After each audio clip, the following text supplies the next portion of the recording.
Donald Trump's June 14th spectacle, which was billed as a tribute to the U.S. Army's 250th birthday, just so happened to fall on his birthday, too. What a coincidence. So naturally, it ended up being less about honoring the troops and more about honoring the orange felon himself.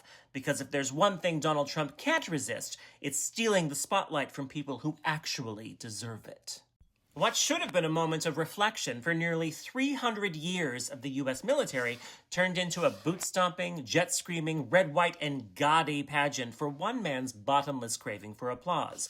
Squeaky tanks rolled by, flags flew, fighter jets traced the sky like they were trying to spell narcissist in smoke. A whopping 10,000 people attended, which is less than the attendance of one Taylor Swift concert. And all of it, every dollar, every salute, served the only thing Trump has ever loyally defended in his life: his own ego. While millions of Americans struggle to pay for housing, healthcare, and literally everything else due to his stupid tariffs, Trump spent between $25 and $45 million on his birthday parade, a mashup of North Korea meets Miss Universe. All that was missing was Kim Jong-un twirling a flaming baton. Some Trump supporters waved flags with Trump's face on it, while others carried signs urging Americans to proclaim Trump king. Meanwhile, across the country, Americans were marching, chanting, saying no. No to authoritarianism. No to the militarization of public life. No to one man treating the Constitution like it's toilet paper. In Los Angeles, over 250,000 people flooded the streets. In New York, they shut down bridges with nothing but bodies and backbone. In Philadelphia, entire blocks pulsed to the chant of "No Kings," a chorus louder than any fighter jet Trump could summon.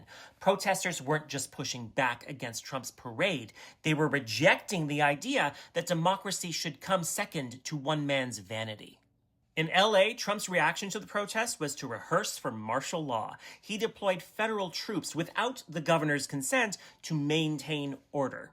But let's be clear, this was not about keeping peace. It was about flexing control, and it was his plan all along. Trump has never hidden it. He's shouted, really, about using the military against American citizens who oppose him for years, and now he's doing it. He's not maintaining law and order. He's weaponizing it, silencing Americans at gunpoint, and daring the country to call his bluff. And still, the crowds came, unarmed, unafraid, unwilling to let one bloated reality TV star deny them of their constitutionally protected right to peacefully protest. They weren't radicals, just ordinary Americans fed up with pretending that Trump's behavior is normal or acceptable. Librarians with protest signs, nurses with megaphones, grandparents who remember what fascism looks like and aren't afraid to identify it. They showed more courage in one afternoon than five-time Dodge drafter Trump has ever shown in his entire life. And don't let the right twist the narrative either, and believe me, they're going to try. These protests weren't anti-military, they were anti-authoritarian. There's a difference, and they know it, because veterans marched too. Brave soldiers who understand the difference between service and servitude. Many of them furious that the flag they bled for is being hijacked by a draft-dodging showman who has called American prisoners of war losers and has praised the very regimes that tortured them. All across the country, these weren't just protests, they were reckonings. A reminder that the soul of a nation doesn't reside in tanks or flyovers, but in the people willing to stand up when it matters most. In classrooms, hospitals, union halls, and city streets.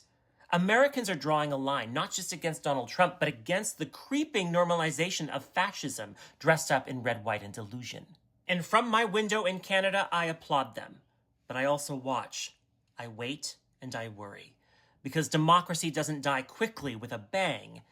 It starts with a parade. If you like my TikTok, you'll love my YouTube. Subscribe for bonus and exclusive content.